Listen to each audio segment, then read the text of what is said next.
हरे कृष्ण।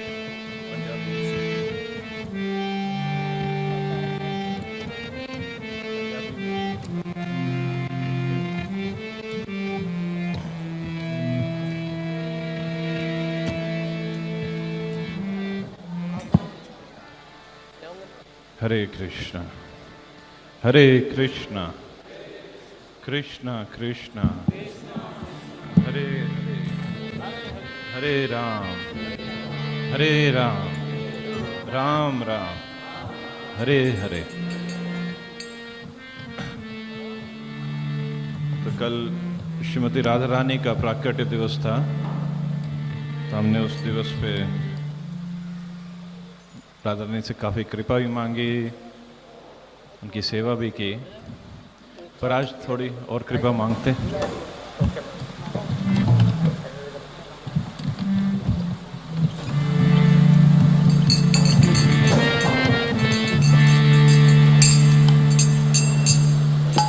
राधे जय जय माधव दयिते,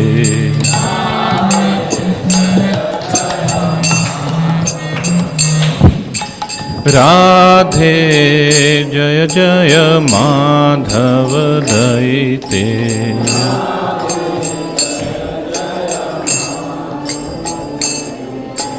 गोकुल तारुणी मंडल मोहिते,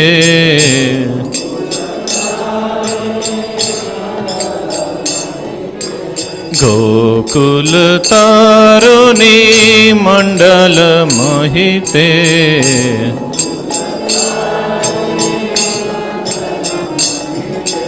राधे जय जय माधव दयिते,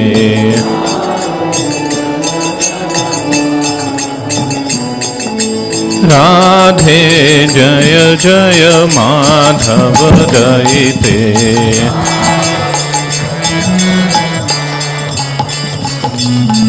दामोदर रति वर्धन वेशे, हरिनिष्कुट वृंदा विपिनेशे,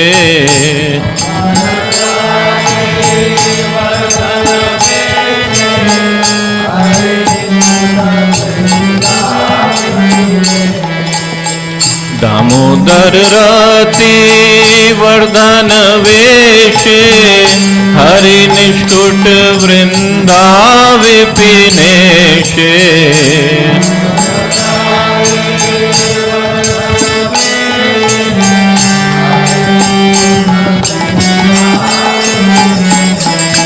राधे जय जय माधव दयिते,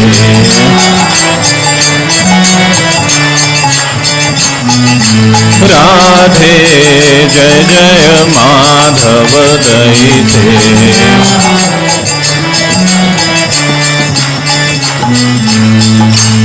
कृष्णानुदादि नव शशि लेखे, ललिता सखी गण रमिता विशाखे,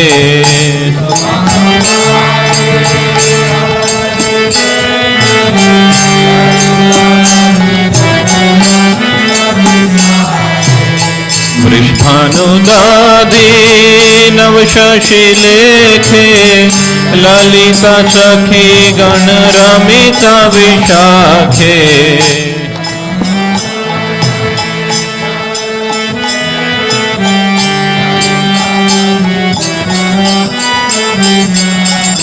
राधे जय जय माधव दयिते,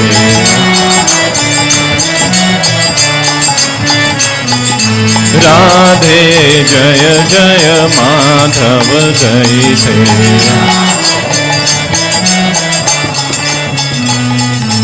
करुणां कुरु मयि करुणा भरिते, सनक सनातन वर्णिता चरिते,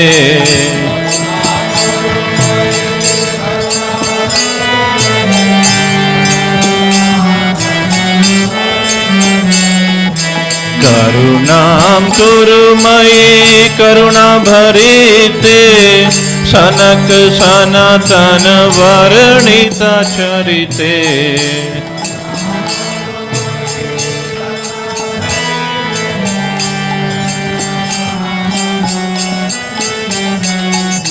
राधे जय जय माधव दैते।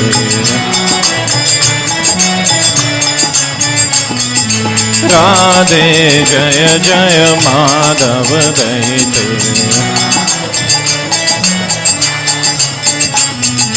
जय राधे जय राधे जय राधे जय श्री राधे।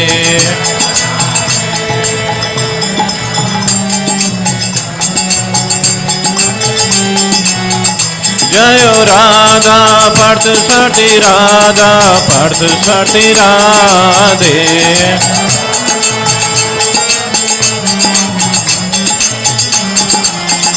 जय सीता राम लक्ष्मण हनुमान सीता राम लक्ष्मण हनुमान।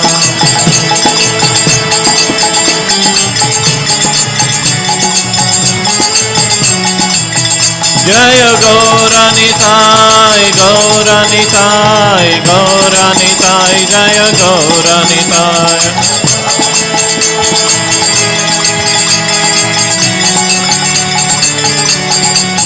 प्रभुपाद प्रभुपाद प्रभुपाद जय जय प्रभुपाद।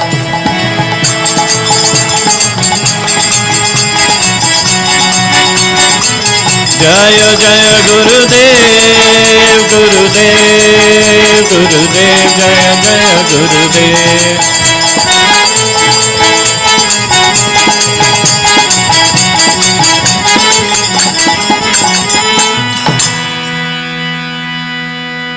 जय विष्णुपाद परमहंस परिव्राजकाचार्य अष्टोत्तरशत श्री श्रीमदेस divine grace A C Bhakti Vedanta Swami शील प्रभुपाद की। जय विष्णुपाद परमहंस परिव्राजकाचार्य अष्टोत्तरशत श्री श्रीमदेस डिवाइन ग्रेस भक्ति सिद्धांत सरस्वती गोस्वामी महाराज शील प्रभुपाद की। अनंत कोटि वैष्णव वृंद की जय। नामाचार्य छिलरदास ठाकुर की जय। संवेद भक्त वृंद की जय। निताय गौर Premanandi. All glories to assembled devotees, all glories to assembled devotees, all glories to assembled devotees, all glories to Shri Guru and Gauranga.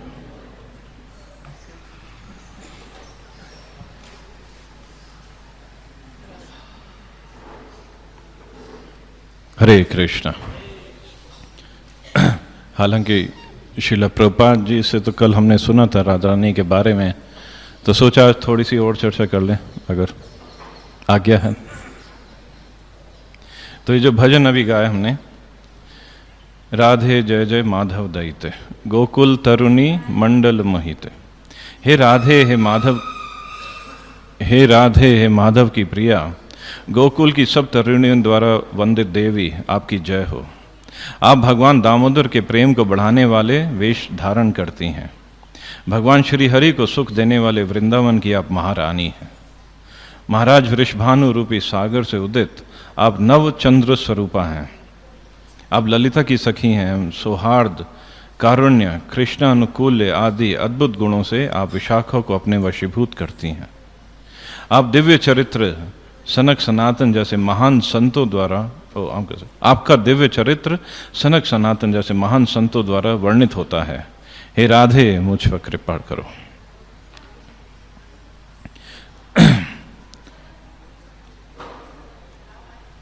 वैसे तो श्रीमती राधा रानी का चरित्र, उनके गुण, उनका रूप इतना है कि हम जैसा तुच्छ आदमी तो इस बारे में कुछ समझना, बोलना दूर की बात, समझ भी नहीं सकते। श्रील रूप गोस्वामी जैसे बताते हैं कि भक्ति में हम जो अलग अलग स्टेजेस हैं भक्ति की, किस तरह आगे बढ़ते हैं। आदो श्रद्धा ततो साधु संग, राइट। पहले श्रद्धा, फिर साधु संग करते हैं, भजन क्रिया, फिर अनर्थ निवृत्ति।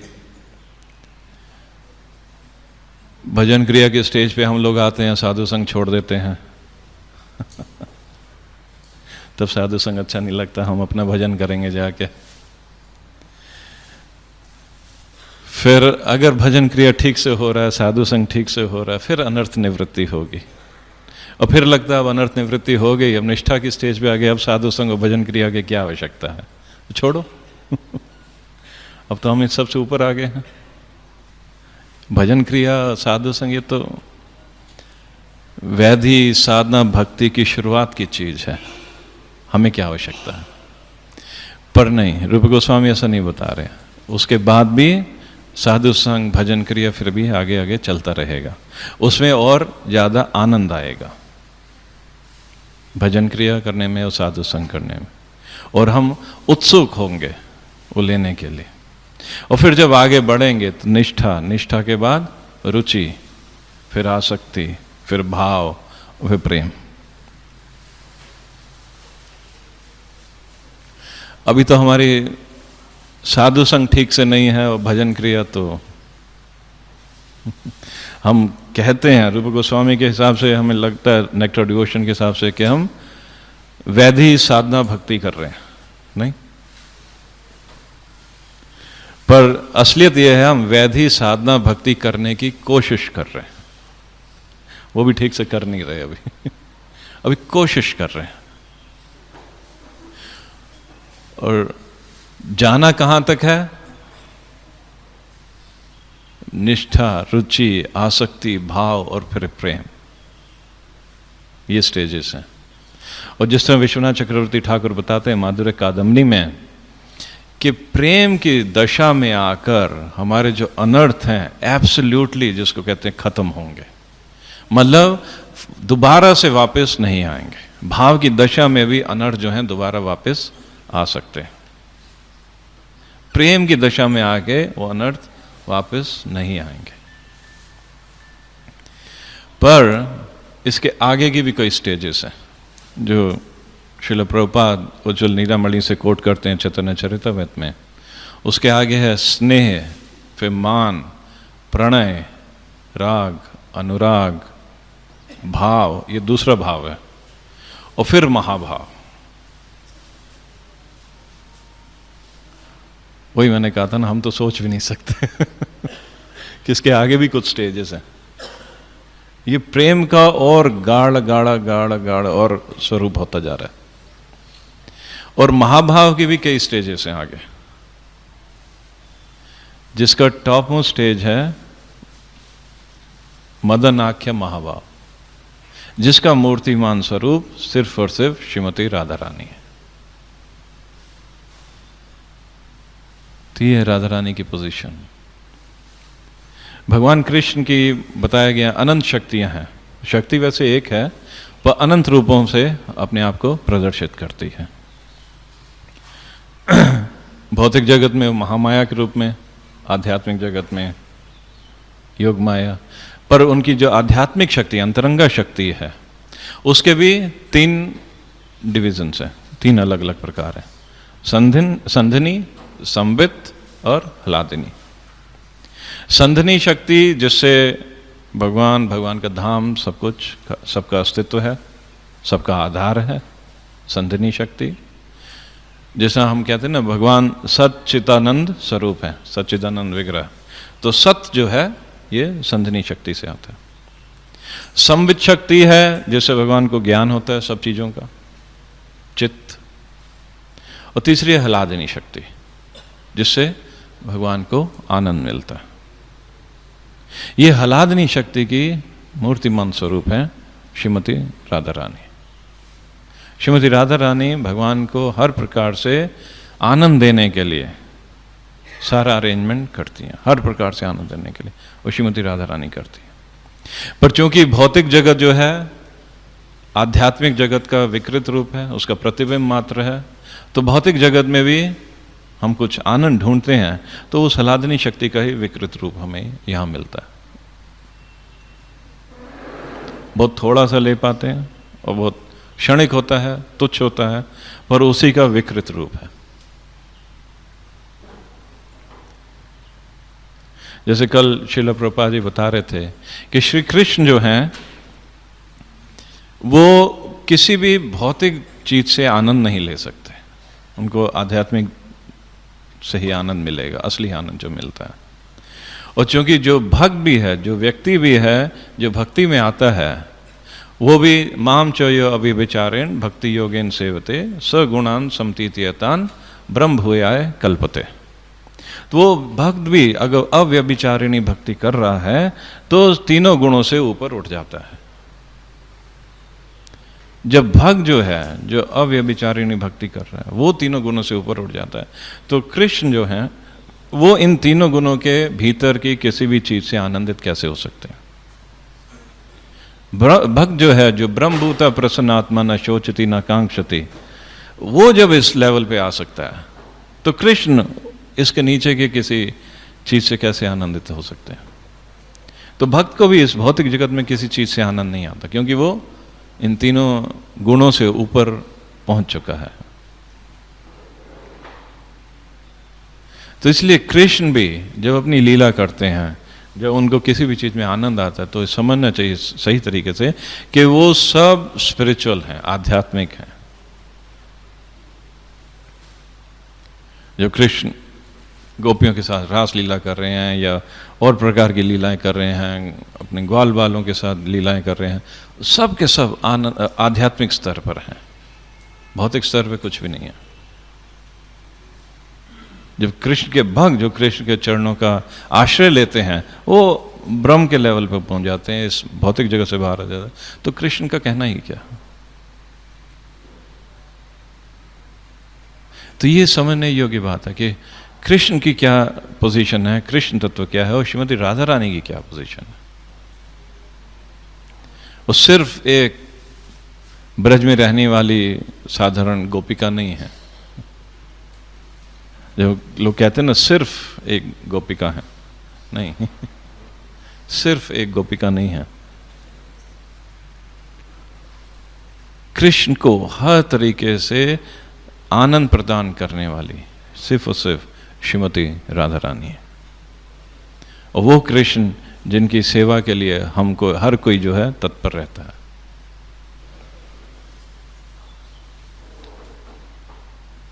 ये यथा माम प्रपद्यन्ते तांस तथा वजामे हम मम वर्तमा अनुवर्तन्ते मनुष्य पार्थ सर्वशः। हर मनुष्य जो है मेरे ही पथ का अनुगमन करते हैं। वो जिनके लिए हर जीव जो है उनका अनुगमन कर रहा है, उनको जो असली आनंद, असली प्रेम देने वाली हैं, वो श्रीमती राधा रानी है। वो भी किस रस में? जैसे पढ़ते हैं नेक्टर ऑफ डिवोशन में पढ़ा, 5 प्रकार के रस है, शांत, दास्य, साख्य, वात्सल्य, माधुर्य। तो माधुर्य में बताया गया कि सबसे ज्यादा गाढ़ प्रेम। हालांकि हर रस अपने अपने हिसाब से भरपूर है, पर माधुर्य रस में ज्यादा मिठास है, ज्यादा मधुरता है, ज्यादा प्रेम है।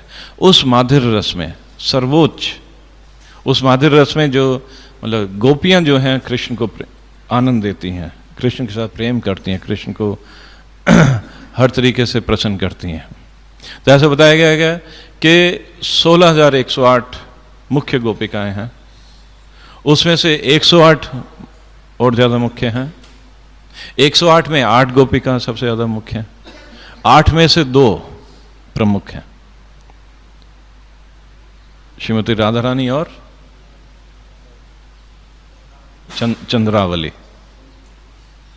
और इन दोनों में से एक प्रमुख है। तो जो कोई समझता है कि श्रीमती राधा रानी प्रमुख है, तो जोर से बोलिए जय जय श्री राधे। शिला भक्ति सिद्धांत सरस्वती ठाकुर बताते हैं कि जो भगवान विष्णु के भक्त हैं वो वैष्णव कहलाते हैं, जो कृष्ण के भक्त हैं उनको कार्ष्णेय कहा जाता है, कार्ष्णेय। और जो श्रीमती राधा रानी के भक्त हैं उनको क्या कहेंगे? गौड़ीय। तो हमारी क्या परंपरा है? ब्रह्म, माधव, गौड़ीय, वैष्णव परंपरा। तो हम सब गौड़ीय परंपरा में आते हैं, क्योंकि चैतन्य महाप्रभु के अनुयायी हैं, उनके फॉलोअर्स हैं। तो राधा रानी का जो, राधा रानी की भक्ति, राधा रानी की सेवा जो चैतन्य महाप्रभु ने हमें दी है गौड़ीय वैष्णव परंपरा के अंतर्गत, तो उससे ये सिद्ध होता है कि हम सब श्रीमती राधा रानी के ही सेवक हैं, उन्हीं के भक्त हैं। और हमारे जितने भी आचार्य हैं अभी तक, जिनका भी हमें स्वरूप ज्ञात है, वो सब का सब मंजरी भाव है, मंजरी स्वरूप में है। मंजरी स्वरूप मतलब गोपिका, राधा रानी की सेवा करते हैं, गोपियों के अनुगत्य रहेगा। और खासकर रूप मंजरी जो रूप गोस्वामी है, उनके अनुगत्य रहकर हम राधा कृष्ण की सेवा करते हैं।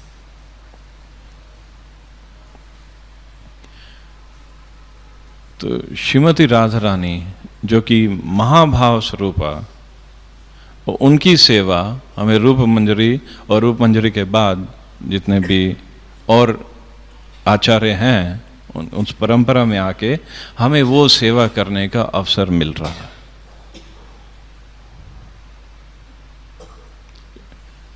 रूप गोस्वामी और उनके बाद आचार्य आए, और फिर अंत में श्रील प्रभुपाद,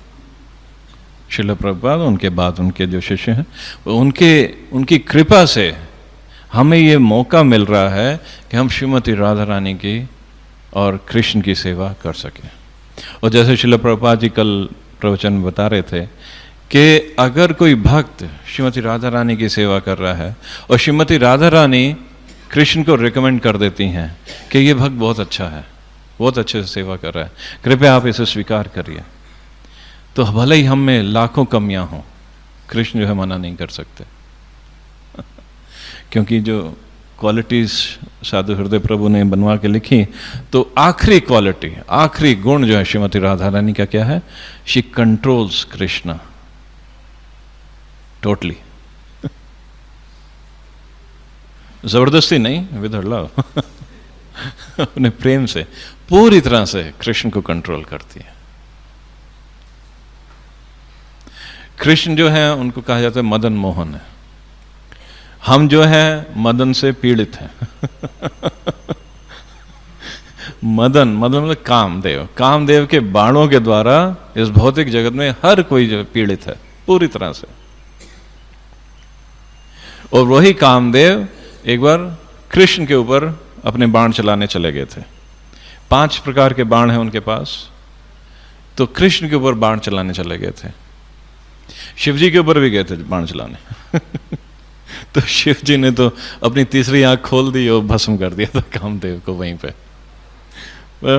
चूंकि कामदेव का भी अपना एक स्थान है, उनकी एक सेवा है, एक ड्यूटी है, तो कृष्ण ने फिर से उनको जिंदा किया। भाई ऐसे तो सर भौतिक जगह जो है गड़बड़ हो जाएगा। सबके सब भक्त बन गए, सबके सब वैरागी बन गए, यहाँ पे तो गड़बड़ है। तो एक बार वो कृष्ण के ऊपर भी अपने बाण चलाने चले गए थे कि कृष्ण इतने सुंदर हैं। पर चूंकि जैसे ही कृष्ण ने कामदेव को देखा, कामदेव का धनुष बाण सब छूट गया, वो भी मोहित हो गए कृष्ण से, कृष्ण की सुंदरता से। हमारी स्थिति ऐसी है कि हमें कृष्ण की सुंदरता से मोह नहीं होता।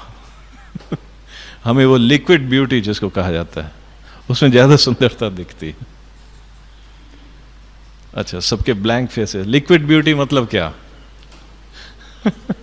लिक्विड ब्यूटी मतलब जो स्त्रियां जो है अपने फेस पे मेकअप करती है ना, अलग अलग तरह के लिक्विड्स लगा के, हमें वो ब्यूटी ज्यादा मोहित करती है।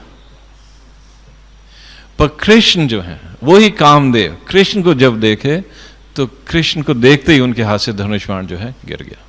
वो कृष्ण की सुंदरता से मोहित हो गए।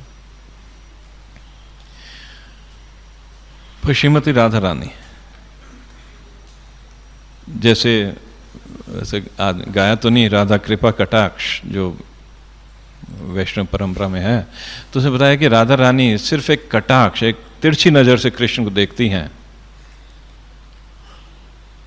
और कृष्ण की बांसुरी भी हाथ से गिर जाती है, उनका मुकुट भी नीचे गिर जाता है, उनकी धोती भी खुल जाती है। वैसे आज का श्रृंगार देख के ये लग रहा है कि राधा रानी का कटाक्ष हुआ है कृष्ण पे। उनकी माला भी गिरी हुई है। तो ये है कृष्ण की हालत है। ये राधा रानी का सिर्फ एक कटाक्ष, एक तिरछी नजर से उनका देखना, बस। तो इसलिए राधा रानी का नाम है मदन मोहन मोहिनी, जो कृष्ण को भी मोहित कर लेती है। ये है श्रीमती राधा रानी।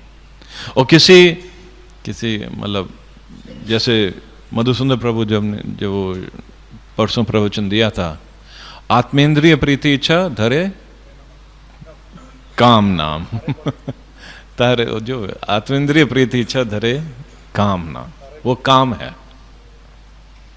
तो राधा और कृष्ण में काम नाम की कोई वस्तु नहीं है, सिर्फ उसे प्रेम है, प्रगाढ़ प्रेम है। वो श्रीमती राधा रानी, उनका आविर्भाव दिवस कल था, कल वो प्रकट हुई थी इस धराधाम में, इस पृथ्वी पर कृष्ण के साथ अपनी लीला करके, ताकि हम जैसे बद्ध जीव जो हैं उनकी लीलाओं से उनकी तरफ आकर्षित हों, उनकी सेवा में हमारा मन लगे, हमारी रुचि हो, हमारा कुछ आकर्षण हो, ताकि इस भौतिक जगत से हमारा आकर्षण खत्म हो और फिर हम भी उनकी लीला में, उनकी नित्य लीला में प्रवेश करने के इच्छुक हों और फिर उसमें प्रवेश करने के योग्य बने, भक्ति करें। तो श्रीमती राधा रानी का प्राकट्य भी जो हुआ, उसके पीछे भी अद्भुत लीला है। आध्यात्मिक जगत, गोलोक वृंदावन में एक बार कृष्ण जो है एक गोपी के साथ विहार कर रहे थे कुंज में, उसका नाम था विरजा। तो श्रीमती राधा रानी को उनकी सखियों ने आके बताया, तो राधा रानी वहां पहुंची बहुत गुस्से में। तो उनको देखते ही वो विरजा नाम की जो गोपी थी वो एक नदी के रूप में परिवर्तित हो गई, जो कि जय श्री श्री राधा पार्थसारथी ललिता विशाखा की।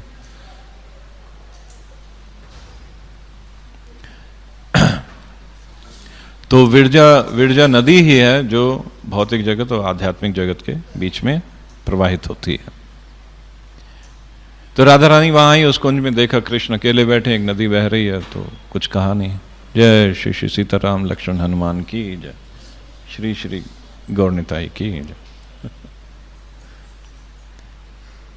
तो फिर राधा रानी वहां से वापस चली गई। वापस गई तो फिर विरजा गोपी जो है, कृष्ण ने उनको फिर से उनके स्वरूप में वापस बुलाया।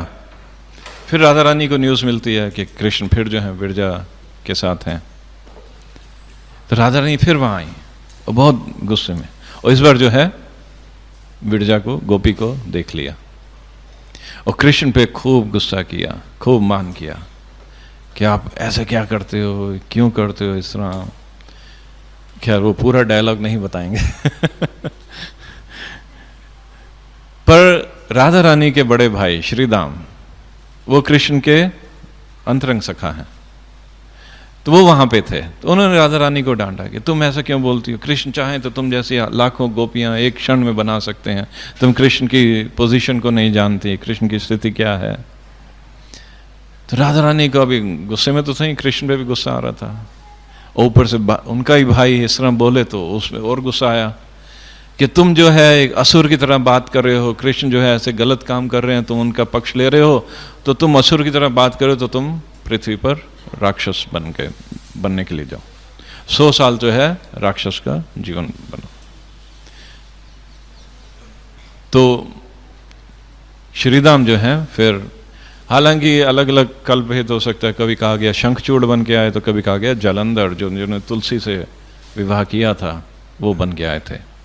तो फिर श्रीदाम ने भी श्रीमती राधा रानी को श्राप दिया कि तुम जो है इस तरह मर्त्य लोक की स्त्रियों की तरह बात कर रही हो, तुम भी जो है पृथ्वी पर जाओ और तुम्हें 100 साल के लिए कृष्ण से विरह रहेगा, क्योंकि कृष्ण का जो संबंध है या कृष्ण के साथ जो है वो तुम्हें समझ में नहीं आ रहा कृष्ण क्या है, तो कृष्ण से 100 साल का विरह रहेगा। दोनों भाई बहन जब एक दूसरे को श्राप दे दिया तो कृष्ण जो है कुंज से बाहर निकल गया कि भाई क्या हो गया तो दोनों ने बोला अरे ऐसे श्राप दे दो। कृष्ण मुस्कुरा रहे हैं, नहीं नहीं एक्चुअली ये हमने ही लीला करनी है, पृथ्वी पर जाना है द्वापर युग के अंत में, तो उस समय ये सब करेंगे। तो द्वापर के अंत में कृष्ण आते हैं, नंद बाबा पहले वसुदेव देवकी के यहाँ जन्म लेते हैं, फिर नंद बाबा यशोदा मैया के यहाँ गोकुल में जाते हैं। तो उसी समय श्रीमती राधा रानी भी प्रकट होती हैं। रूप गोस्वामी ललित माधव में उनके प्राकट्य की कुछ अलग घटना बताते हैं कि राधा रानी के पिता हैं वृषभानु और माता हैं कीर्तिदा। और वृषभानु के एक भाई हैं चंद्रभानु, उनकी पत्नी का नाम याद नहीं है। तो दोनों जो स्त्रियां थी गर्भवती होती हैं, कीर्तिदा भी और चंद्रभानु की पत्नी भी। और काफ़ी समय बाद वृषभानु जी को भी काफ़ी इंतज़ार करना पड़ता है। उन्होंने भी काफ़ी तपस्या की थी। ब्रह्मा जी ने आके आशीर्वाद दिया कि आपके घर जो है श्रीमती राधा रानी स्वयं आएंगे। पर इन दोनों के गर्भ से जो पुत्रियां थी, ऐसी 6 और जो प्रमुख 8 गोपियां जो हैं अपनी अपनी माताओं के गर्भ से, ये सारी की सारी, जैसे बलराम जी ट्रांसफ़र हो गए थे देवकी के गर्भ से रोहिणी के गर्भ में, ये सारी की सारी 8 गोपियां जो है ट्रांसफ़र हो जाती हैं विंध्य पर्वत की पत्नी के गर्भ में। क्यों? विंध्याचल ने भी बहुत तपस्या की थी। उनकी तपस्या की थी, क्या थी कि उनके जो मित्र हैं हिमालय पर्वत, उनकी पुत्री है पार्वती, जिनके जो पति हैं शिव जी हैं, और जिन शिव जी की बहुत महिमा है। हालांकि दक्ष ने ये नहीं समझा था दक्ष की पत्नी के पति भी शिव जी थे, दक्ष की पुत्री के पति भी शिव जी थे, पर दक्ष की समझ में ये नहीं आया था कि शिव जी की महिमा क्या है। पर हिमालय पर्वत की पुत्री हैं पार्वती और उनके पति हैं शिव जी। तो हिमालय को काफ़ी गर्व था कि मेरे जो दामाद हैं शिव जी हैं। तो विंध्याचल जो थे पर्वत, तो उनके भी मन में बड़ा खटक रहती थी। तो उन्होंने तपस्या की कि हमें भी कुछ ऐसी पुत्री मिले जिनके पति का गौरव महिमा जो है शिव जी से ज्यादा हो। कंपटीशन भी किया तो कहां पे किया कि हमारे भी दामाद ऐसे हों जिनका गौरव और जिनकी महिमा जो है शिव जी से ज्यादा हो। अब वो तो फिर विष्णु ही हो सकते हैं, और कौन हो सकता है। तो तब उनको वरदान मिला कि आपके घर में श्रीमती राधा रानी, चंद्रावली, ये सब प्रकट होंगी। पर जब ये 8 लड़कियां वहां पैदा हुई विंध्याचल पर्वत के घर में, तो जब छोटी थी तो खेल रही थी। और इधर जो है उसी समय पूतना को आदेश मिला था कि जितने भी पिछले 10 दिन में बच्चे पैदा, मतलब लड़के पैदा हुए हैं, उनको आपने मारना है। क्योंकि जब दुर्गा प्रकट हुई थी, कंस जब उनको मारने लगा था, तो जब उन्होंने दुर्गा का रूप धारण किया, योग माया दुर्गा के रूप में आई, उन्होंने कहा कि जिस बालक ने तुम्हें मारना है उसका जन्म तो कहीं हो चुका है। और फिर ये भी कहा कि मैं भी 8 इस लड़कियों के रूप में और भी प्रकट होंगी जो उस बालक को अपना पति स्वीकार करेंगी। और जिस भी व्यक्ति को ये 8 कन्याएं पति स्वीकार करेंगी, उसका बाल बांका कोई नहीं कर सकेगा। तो कंस ने पूतना को भेजा था कि बालकों को तो मार के आओ। और वही पूतना को भी एक और असाइनमेंट मिला था कि जितनी भी लड़कियां मिले उनको जो है किडनैप करके मेरे पास ले आओ, कि जब वो बड़ी होंगी मैं उनसे शादी करूंगा और तब जो है मेरे को कोई मार नहीं पाएगा। तो ये पूतना जो है गोकुल जाने से पहले विंध्याचल पर्वत पे गई। वहां उसने ये 8 बड़ी सुंदर सुंदर कन्याओं को देखा। इसने उन सबको उठा लिया और आकाश मार्ग से कंस के पास आ रही थी मथुरा।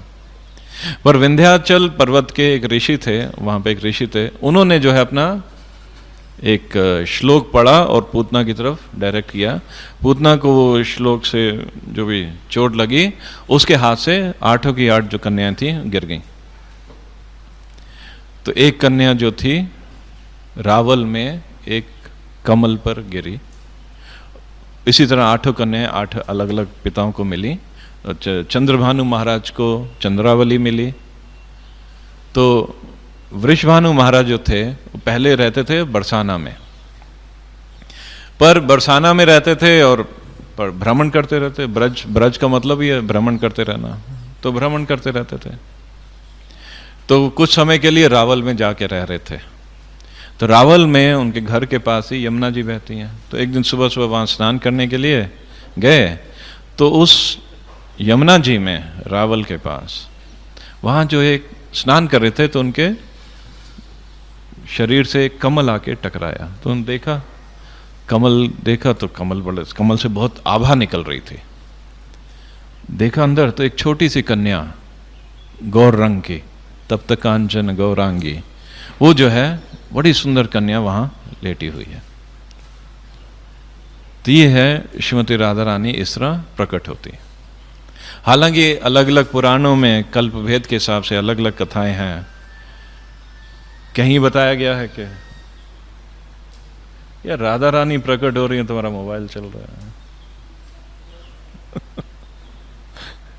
कहीं बताया गया कि वृषभानु महाराज, जैसे जनक महाराज ने खेती की थी, इस तरह वो हल चला रहे थे तो जमीन के अंदर से स्वर्ण रंग का संदूक मिला। जैसे सीता जी प्रकट हुई थी वैसे राधा रानी प्रकट हुई। बहरहाल जैसी भी घटना हो, तो वृषभानु महाराज को ये तब तक कांचन गौरांगी कन्या मिली, तो उनको वो घर लेके आए, कीर्तिदा को दिया, दोनों बहुत खुश। और इधर जो है कृष्ण जो है प्रकट हो चुके थे नंद बाबा यशोदा मैया के यहाँ। जो कृष्ण प्रकट हुए तो नारद मुनि, हमारे जो इंटरनेशनल या स्पेस ट्रैवलर हर जगह घूमते रहते हैं, कृष्ण प्रकट हुए तो उनको तो पता चल गया कि कृष्ण बलराम दोनों आ चुके हैं, प्रकट हो चुके हैं। तो इधर घूमते थे, उन्होंने सोचा कृष्ण आए हैं तो राधा रानी भी आई होंगी। वो उनको समझ नहीं आ रहा था राधा रानी है कहाँ पे। तो पूरे ब्रज में वो घूमते रहते थे, हर ब्रजवासी के घर जाके कि आपके यहाँ कोई बच्चा पैदा हुआ है, आपके यहाँ कोई बच्चा पैदा हुआ है पूछते थे। तो इसी तरह ढूंढते ढूंढते रावल में आए वृषभानु महाराज के। तो उनके घर आए तो वृषभानु महाराज ने कहा हाँ हमारे यहाँ एक लड़का है श्रीदाम। तो श्रीदाम को देखा तो नारद जी ने कहा ये तो बहुत ही अद्भुत बालक है और ये जो है कृष्ण बलराम का बहुत अंतरंग सखा बनेगा। फिर नारद जी ने कहा कोई और भी बच्चा है क्या क्योंकि ढूंढ तो रहे थे लड़की को। तो फिर वृषभानु महाराज ने कहा हाँ एक और कन्या है, पर उसका क्या करें, ना तो वो बोलती है ना देखती है, लगता है बहरी भी है, क्योंकि जब बोलते हैं वो कुछ रिस्पॉन्ड ही नहीं करती। तो नारद मुनि कहा अरे ये कैसी कन्या है। तो अंदर आए जहाँ पालने में श्रीमती राधा रानी लेटी थी देखने के लिए। तो ऐसी अद्भुत कन्या, नारद मुनि कहते हैं मैंने इंद्र की पत्नी सची को देखा है, शिव जी की पत्नी पार्वती को देखा है, लक्ष्मी जी के साथ तो मैं कितनी बार सेवा कर चुका हूँ, पर इनका सौंदर्य जो है, जो कन्या इस पालने में लेटी है, इसका सौंदर्य का मतलब इनके शरीर का एक मतलब टो का एक नख, उसका एक नाखून, उसका सौंदर्य भी उन सब से सौंदर्य से ज्यादा सुंदर है। ये श्रीमती राधा रानी है। तो नारद मुनि वहीं उन्होंने प्रणाम किया। तो वृषभानु महाराज हैरान कि अरे बाबा आप ये क्या कर रहे हो, तो साधारण सी कन्या है। तो नारद मुनि ने कहा नहीं, प्रणाम किया। वृषभानु महाराज ने कहा कि मैं थोड़ी देर इनके साथ अकेला रहना चाहता हूं। तो वृषभानु महाराज चले गए तो नारद मुनि ने प्रार्थना की श्रीमती राधा रानी से कि मेरे को जो है आप अपना असली स्वरूप दिखाइए। तो उसी में श्रीमती राधा रानी ने उनको अपना किशोरी स्वरूप दिखाया। और फिर नारद मुनि से कहा कि अब आप जाइए गोवर्धन पे कुसुम सरोवर के पास जो अब एक कुंड है, जो अब नारद कुंड के नाम से विख्यात है, वहाँ पे रहिए और हम जब वहाँ लीला करेंगे तब हम आपको वहाँ अपना दर्शन देंगे। तो नारद मुनि वहाँ से आए उस नारद कुंड पे, वहाँ उन्होंने नारद भक्ति सूत्र की रचना की। नारद भक्ति सूत्र जिसके कुछ सूत्रों का पे कमेंट्री जो है श्रील प्रभुपाद जी ने दी थी। तो श्रीमती राधा रानी इस तरह फिर वापस वो छोटी कन्या के रूप में, क्योंकि वो उन्होंने ना तो आंखें खोली थी, ना कुछ बोल रही थी और ना ही किसी बात को रिस्पॉन्ड करती थी। तो वृषभानु महाराज को लगा कि तो बहरी भी हैं, गूंगी भी हैं, बहरी भी हैं। तो एक दिन जब वृषभानु महाराज कीर्तिदाई रावल में रहते थे तो उसमें नंद महाराज यशोदा मैया गोकुल में रहते थे। तो जब गोकुल में उनको नंद बाबा को पता चला कि वृषभानु महाराज के यहाँ भी एक पुत्री हुई है, क्योंकि बहुत समय से नहीं थी कोई पुत्री, तो यशोदा मैया नंद बाबा दोनों मिलने आए। तो साथ में छोटे लाला कृष्ण भी आए, भाई उन्होंने तो आना ही था। तो जब यहाँ मिलने आए रावल में, तो दोनों सारे माता पिता चारों बाहर बैठ के बात कर रहे थे, तो अंदर जहाँ पालना था कृष्ण जो है वहाँ पर गए अपनी बकैयाँ चलते चलते। तो पालने के ऊपर जो है किसी तरह पकड़ा, उसकी जो रेलिंग है वो उठा के अंदर देखा। तो जब श्रीमती राधा रानी को कृष्ण के शरीर की सुगंध आई, समझ गए श्री कृष्ण आए हैं, तब उन्होंने आंखें खोली, क्योंकि श्रीमती राधा रानी कृष्ण के अलावा किसी को नहीं देखती, कृष्ण के अलावा किसी की बात नहीं सुन सकती। और फिर कृष्ण ने कुछ जो भी अपने बाल स्वरूप में जो भी कहा होगा, तो राधा रानी ने वो सुना और वो आनंदित हुई, हंसने लगी। और जो उनकी हंसी सुनकर वृषभानु महाराज, नंद बाबा ये सब अंदर आए, बहुत खुश हुए कि कृष्ण की वजह से इसको जो है इसके शरीर में ये सब प्रकट हुआ है। उनको क्या पता, ये तो इटर्नली एक दूसरे के साथ हैं, अलग हो ही नहीं सकते। तो ये है श्रीमती राधा रानी का प्राकट्य लीला। तो इस तरह श्रीमती राधा रानी प्रकट हुई हैं। कुछ समय बाद नंद बाबा, यशोदा मैया, क्योंकि वहाँ असुर लोग बहुत आक्रमण कर रहे थे गोकुल में, वो पहले फिर छठीगरा आए, और छठीगरा के बाद नंदगांव आ गए। और उसी समय वृषभानु महाराज, कीर्तिदा देवी भी रावल से चल के पहले राल एक जगह है, छठीगरा से राधा कुंड जाते हैं तो बीच में एक राल जगह आती है, और उसके बाद बरसाना वो आ गए थे। तो जहाँ भी कृष्ण रहते हैं तो राधा रानी मतलब दोनों ज़्यादा दूर नहीं रह सकते। लीलाएं तो अनंत हैं राधा कृष्ण की। ये सुनाते सुनाते तो जिस अनंत शेर जो है कृष्ण का गुणगान कब से कर रहे हैं, अनंत काल से अपने अनंत मुखों से गुणगान कर रहे हैं, वो अभी भी उसका अंत नहीं है। तो यहाँ हम अगले 15 मिनट में क्या गुणगान कर सकते हैं? कितनी लीलाएं सुना सकते हैं, वो थोड़ी बहुत देखते हैं क्या सुना सकते हैं। तो श्रीमती राधा रानी जब छोटी थी तो बरसाना में एक बार उनके वृषभानु महाराज से मिलने दुर्वासा मुनि आए। और दुर्वासा मुनि तो सब जानते ही हैं, तो सबको बहुत डर लगता है उनसे, क्योंकि शिव जी का विस्तार है दुर्वासा मुनि। तो आए तो, और थे भी, तपस्या की हुई थी, तो दाढ़ी बड़ी हुई, जटाएं बड़ी हुई, बड़ा भयानक रूप था। तो सब जो है, क्योंकि राधा रानी खेल रही थी, उनकी सब सखियां उनको देख के डर के भाग गई। तो राधा रानी अकेली वहां पे। उस दिन द्वादशी का दिन था, दुर्वासा मुनि आए, उन्होंने राधा रानी से कहा कि मुझे कुछ खीर दो जिससे मैं अपना व्रत तोड़ सकूं। तो राधा रानी गई अपने कीर्तिदा के पास कि इस तरह बाबा आए हैं, उनको खीर देनी है। तो कीर्तिदा ने कहा ठीक है, ये चावल दूध ले लो और खीर बना लो और उनको दे दो। और वो छोटी सी लड़की उन्हें किसी भी तरह खीर बनाई, वैसे हैं तो श्रीमती राधा रानी, वो खीर लेके दुर्वासा मुनि के पास आई। पर यही कथा एक दूसरी जगह अलग तरीके से बताई गई है। ये राधा रानी वहाँ खेल रही थी, तो लड़कियाँ छोटी होती हैं ना, वो मतलब मिट्टी से कुछ भी गोली बनाई, कि मिट्टी से कुछ रोटी बनाई, ये सब बना रही थी। और जब दुर्वासा मुनि आए तो राधा रानी बड़े प्यार से वो मिट्टी का गोला दिया उनको कि बाबा ये खाओ आप। दुर्वासा मुनि, अरे मैं ये सब कैसे खाऊं? नहीं नहीं नहीं, मेरे को नहीं खाना। पर चूंकि राधा रानी दे रही थी इतनी सुंदर कन्या, इतने प्रेम से, तो दुर्वासा मुनि भी ना नहीं कर पाए। फिर बाद में उन्होंने वो मिट्टी का गोला खा लिया। और इस कथा में है कि उन्होंने खीर खाई। खैर जो भी खाया हो, तो जब वो खाया तो उनको लगा अरे ये क्या चीज़ खा ली, क्योंकि ये खाने से ही मेरे शरीर में जो है अष्ट सात्विक विकार आ रहे हैं, दिव्य रोमांच हो रहा है। तो उनको लगा ये कन्या जो है साधारण कन्या नहीं है, अद्भुत कन्या है। तब उन्होंने श्रीमती राधा रानी को यह आशीर्वाद दिया।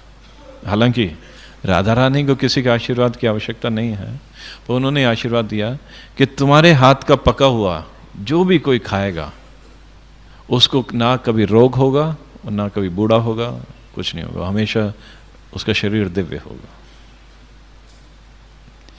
तो जब यशोदा मैया को ये पता चला कि ऐसी घटना हुई है, संत दुर्वासा मुनि ने राधा रानी को ये वरदान दिया है, क्योंकि यशोदा मैया तो चाहती है कि उनके लाला को जो है सब बढ़िया से बढ़िया मिले, टॉप क्लास। तो इस तरह जब हम भी सेवा करते हैं कृष्ण की, तो हमें भी कोशिश करनी चाहिए कि हम एकदम बढ़िया से बढ़िया सेवा करें, क्योंकि यशोदा मैया का ये भाव है और राधा रानी की भी यही इच्छा होती है। तो जब हम जैसे फूल माला माता जी बनाती हैं, या कुकिंग करते हैं, ड्रेसिंग करते हैं, मंदिर की सफाई करते हैं, मंदिर में हम लोग रहते हैं, एकदम टॉप क्लास होना चाहिए। तो यशोदा मैया का ये भाव है कि कृष्ण के लिए जो है डेली जो है अच्छा अच्छा उनको खाने को मिले, और ऐसी कन्या जिसको दुर्वासा मुनि ने आशीर्वाद दिया है उसके हाथ का बना मिले तो क्या कहना। तो उन्होंने किसी तरह कीर्तिदा को समझाया, तो इसलिए रोज सुबह जो है श्रीमती राधा रानी अपनी सखियों के साथ बरसाना से नंदगांव जाती हैं कृष्ण के लिए कुकिंग करने के लिए, रोज सुबह।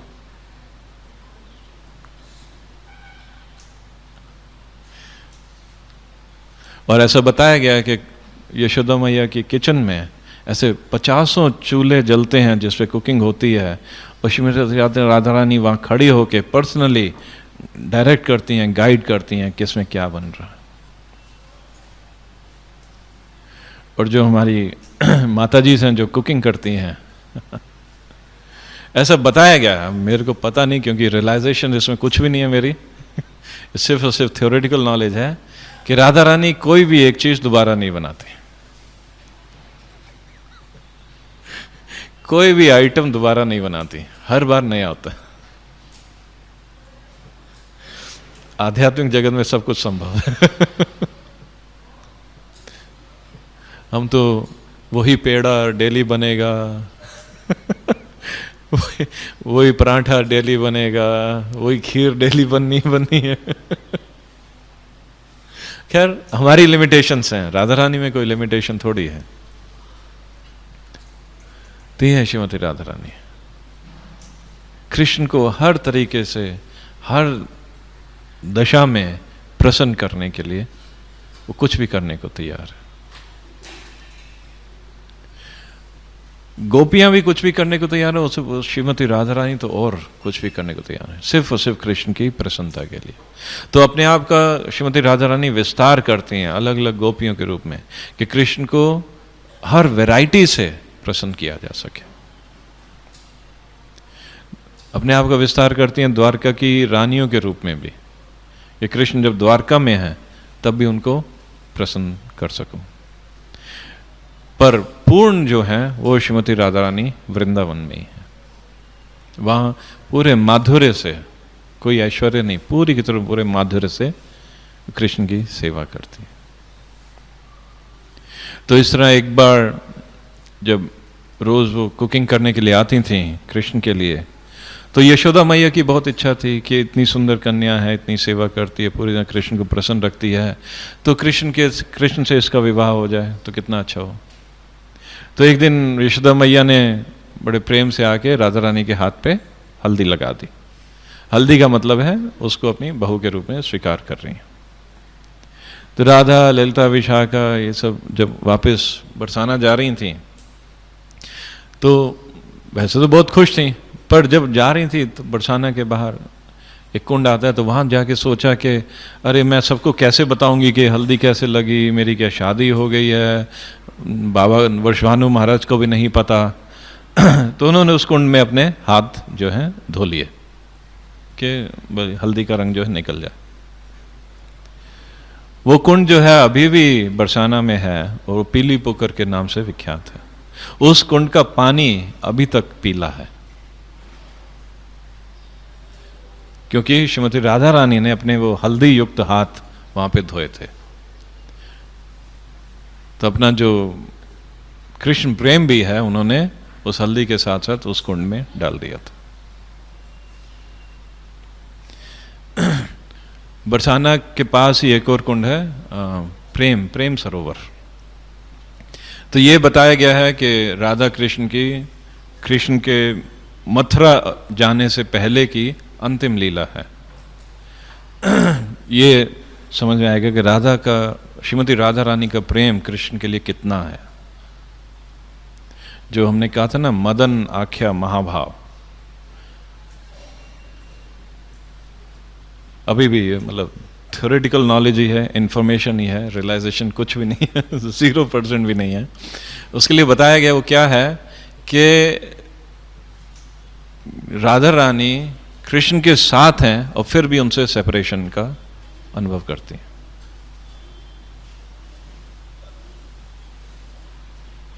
तो प्रेम सरोवर में राधा कृष्ण दोनों बैठे थे। तो वहां पर एक मधुमक्खी आई। तो वो, क्योंकि दोनों ही कमल के सदृश हैं, राधा रानी भी और कृष्ण भी, तो मधुमक्खी भी वहीं घूम रही थी। तो कृष्ण जी ने जो है मधुमंगल को बुलाया कि इस मधुमक्खी को भगाओ यहां से। तो मधुमंगल ने किसी तरह उस मधुमक्खी को भगाया और बोलने लगे कि मैंने मधु को भगा दिया, मधु जो है चला गया, मधु चला गया। राधा कृष्ण दोनों आंखें बंद करके एक दूसरे के साथ बैठे थे। श्रीमती राधा रानी ने जब सुना कि मधु चला गया, मधु चला गया, तो कृष्ण का एक नाम भी है मधु, कृष्ण के साथ बैठी हैं। पर उनके मन में क्या भाव आया कि कृष्ण जो है चले गए, और श्रीमती राधा रानी रोने लग गई। कृष्ण ने जब श्रीमती राधा रानी को रोते देखा तो वो रोने लग गई। तो उन दोनों के आंसुओं से जो है वो प्रेम सरोवर जो है बना। उन आंसुओं से प्रेम सरोवर का पानी जो है तैयार हुआ। ये जो है मतलब राधा कृष्ण की अंतिम लीला थी। उसके बाद कृष्ण जो है मथुरा चले आते हैं, क्योंकि कृष्ण समझते हैं कि अब इससे ज़्यादा मैं यहाँ रहा तो संयोग में भी वियोग होता रहेगा, तो ये तो गड़बड़ हो जाएगी। क्योंकि वो फिर श्रीराम का जो श्राप था कि 100 साल दोनों अलग अलग रहोगे, तो वो भी पूरा करना था। उसके बाद जो है कृष्ण जो है वृंदावन छोड़कर मथुरा और फिर द्वारका चले जाते हैं। श्रीमती राधा रानी का ये भाव, ये प्रेम, उनका ये आनंद, जैसे कल प्रभुपाद जी भी कह रहे थे अपने प्रवचन में कि कृष्ण भी नहीं समझ पाते। हालांकि कृष्ण ऑमनिसिएंट है, राइट, सब कुछ जानते हैं, पर इस मामले में वो भी नहीं समझ सकते। ये समझने के लिए कृष्ण, भगवान कृष्ण जो है श्रीमती राधा रानी का भाव लेकर इस कलयुग में चैतन्य महाप्रभु के रूप में आए। और जब कृष्ण जो राधा रानी का भाव लेकर, राधा रानी का प्रेम, राधा रानी जो कृष्ण के रूप का आस्वादन करती है, उनको क्या आनंद मिलता है, ये समझने के लिए जब आ रहे थे, तो राधा रानी समझ गई कि कृष्ण जो है इस प्रेम को समझेंगे तो संभाल नहीं पाएंगे अपने आप को, वो गिरेंगे, उनको चोट भी लगेगी, सब कुछ होगा। तो इसलिए श्रीमती राधा रानी ने कृष्ण के शरीर को अपने शरीर से जो है कवर कर दिया। इसलिए चैतन्य महाप्रभु आए तो गौरांग, गोल्डन रूप में, कि ये गिरेंगे तो इनको चोट ना लगे। और महाप्रभु की अगर लीला पढ़ें, खासकर गंभीरा में, जो आखिर के 12 साल जगन्नाथपुरी में रहे थे, तो उसमें उन्होंने प्रेम में आके कितनी बार गिरे, कितने अपने आप को कष्ट दिया, वो श्रीमती राधा रानी ने कवर किया होता कृष्ण के शरीर को। वही चैतन्य महाप्रभु जो कृष्ण हैं और श्रीमती राधा रानी का भाव, श्रीमती राधा रानी का पूरी तरह से महाभाव लेकर आए हैं। वो चैतन्य महाप्रभु हमें सिखाते हैं कि किस तरह हम भक्ति में आगे बढ़ के श्रीमती राधा रानी की सेवा में जा सकते हैं। वो उनकी जो पूरी शिक्षा है, उन्हें सिर्फ 8 श्लोकों में शिक्षाष्टकम के रूप में हमें दी। ये मतलब श्रीमती राधा रानी का ही उद्गार है जो महाप्रभु दे रहे हैं। और उसमें बताया गया है श्रीमती राधा रानी कह रही हैं कि भक्ति में आगे बढ़ना है तो एक ही तरीका है। हालांकि ठीक है, संकीर्तन करना है, कोई दो राय नहीं है, संकीर्तन भी करना है तो उसका एक ही तरीका है। तृणादपि शुनि चेना तरोरेव सहिष्णुना मानि न मान देना तब कीर्तन्य सदा हरि। ये श्रीमती राधा रानी कह रही हैं। जब तक इस भाव में आके हम कीर्तन नहीं करेंगे हम आगे नहीं बढ़ सकते। तब तक हम इस स्थिति पे नहीं आएंगे कि ना धनम ना जन्म कविताम व जगदीश काम है, उस स्थिति पे आ ही नहीं सकते। और फिर शून्यतम जगत सर्वम गोविंद विरहेण तो भूल ही जाए। तो कीर्तन जो करना है, अगर श्रीमती राधा रानी की कृपा लेनी है, सेवा जो हमें करनी है, अगर तृणादपि शुनि चेना तरोरेव सहिष्णुना इस रूप में आके नहीं करेंगे तो आगे उनकी सेवा नहीं मिल सकती, हम एडवांस नहीं कर सकते, आगे नहीं बढ़ सकते। भक्ति सिद्धांत सरस्वती ठाकुर बताते हैं कि अगर कोई व्यक्ति भावुकता में, सहज जिसको मेंटालिटी बोलते हैं, भावुकता में आके वो इस तरह श्रीमती राधा रानी राधा कृष्ण की लीला सुन के, प्रेम लीला सुन के वो रोने लगता है, भावुकता में, भाव में नहीं है, भावुकता में, अगर वो पूरा अभी परिपक्व स्थिति में नहीं पहुंचा और रोता है तो उसके आंसुओं से जो भी शास्त्रों का जो भी निष्कर्ष है वो सारा जो है धुल के बह जाता है। मतलब सारे वो शास्त्रों का निष्कर्ष, शास्त्रों का ज्ञान जो है सब खत्म हो जाता है। तो हमें भावुकता में आके नहीं करना। हमने जो गुरुओं के द्वारा, आचार्यों के द्वारा जो बताई हुई पद्धति है उस पर हम चलते चलते जब भक्ति में आगे बढ़ेंगे तब शास्त्रों का ज्ञान भी रहेगा और हमें भाव की स्टेज पे भी पहुंचेंगे। पर उसके लिए ज़रूरी है श्रील प्रभुपाद जी के बताए हुए जो रास्ते हैं, उन्होंने जो ज्ञान दिया है, इंस्ट्रक्शंस दिए हैं, वो फॉलो करें। ये भाव रखते हुए तृणादपि शुनि चेना, हम्बली, टॉलरेंट होते हुए जब हम आगे करेंगे तब जब हम भक्ति में आगे बढ़ पाएंगे, श्रीमती राधा रानी की सेवा में, चरणों की सेवा में बढ़ पाएंगे और कृष्ण की भी आश्रय हम मिलेगा। एक बार बस एक घटना है, वो कह के हम ख़त्म करते हैं कि मॉस्को में एक कोई भक्त हैं तो गुरु महाराज की ही शिष्या हैं। तो कुछ साल पहले गुरु महाराज जब मॉस्को गए थे तो सबने, बाकी भक्तों ने बताया कि वो जो हैं कुछ दिन पहले वृंदावन और राधा कुंड होके आई हैं, वो सिर्फ राधे राधे राधे राधे जपती रहती हैं। क्योंकि राधा कुंड जाएंगे बिना वरिष्ठ भक्तों के संग में तब ऐसा ही होगा। तो महाराज ने उनको बुलाया, उनसे कहा कि तुम ऐसा क्यों करती हो, हरे कृष्ण क्यों नहीं जपती?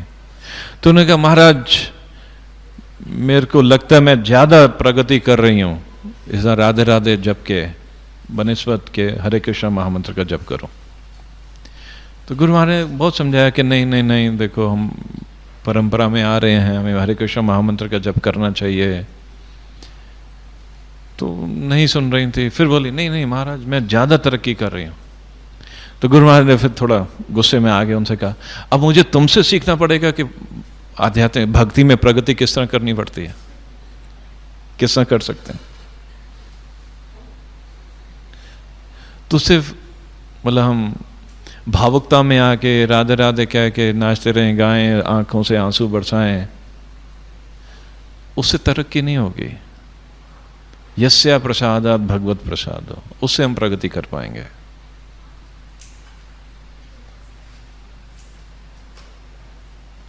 उससे हम प्रगति कर पाएंगे, उससे हम गुरु की कृपा के से हम आगे भक्ति में आगे बढ़ सकते हैं। हम इस भावुकता में आके हम कुछ नहीं कर पाएंगे। तो वैसे श्रीमती राधा रानी का कल प्राकट्य दिवस था, राधा रानी से हम कृपा मांग सकते हैं, बिल्कुल मांगनी चाहिए कि हमें भी अपनी सेवा में लगाएं, हमें भी अपने शरणागत रख के कृष्ण की सेवा का अवसर दें। पर यह सेवा भी हमें गुरु के माध्यम से ही मिल सकती है। हरे कृष्ण। आप सबका बहुत बहुत कुछ अनाउंसमेंट है? बहुत ज़्यादा अनाउंसमेंट है, बड़ी। एक मिनट, पहले मोहन प्रभु कुछ लिख के दे गए हैं, वो सुन लें।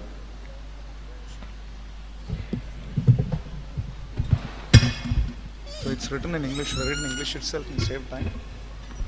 It's inside. Madanakhya Mahabhav is only with Radharani. Even Krishna is unable to understand Madanakhya Mahabhav. इसके हिंदी में बोला कि इंग्लिश में, व्हाट यू से? तो हिंदी में तो महाभाव के